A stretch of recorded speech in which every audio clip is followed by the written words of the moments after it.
Geoffrey, you are the founding father of the Island Games. That's correct, here he is. How did it all start, Geoffrey? You have to go back to 1983. The Isle of Man government decided that they would have a year of sport in 1985. They decided on that, providing they had one mini games included in that 12-month programme.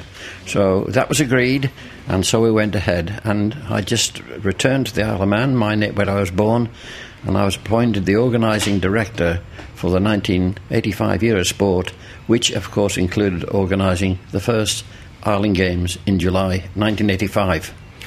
So what do you remember from the first Island Games, which were in Man 85? It was an exciting... We didn't know what to expect, to be quite honest, Harry. And funny enough, the first people to come into my office in 1985 was John Keir and Benty. They were the first people to come in, and of course I've known them ever since. So it was a very exciting time when all the islands arrived. And after 2 or 3 days, the chemistry was there. Everybody was so excited. Being islanders, they all had the same background. They all got on extremely well. So we had some very exciting competitions, but the social side was very good indeed. And it was a marvellous week. The weather was good, fortunately. We don't always get good weather in the Isle of Man, probably like the Faroes. But we had a lovely opening ceremony, very similar to the one.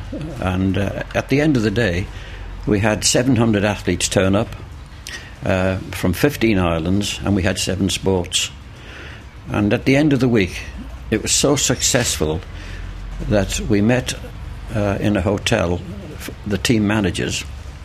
We had about a 5-minute meeting, and it was decided unanimously that we would set up an Island Games Association. The games would be held every 2 years, what we call biennially, from there, and that the headquarters would actually remain on the Isle of Man. And in fact, it was John Keir, who was at that meeting, and he was immediately elected onto the executive committee, and he's been on ever since, actually.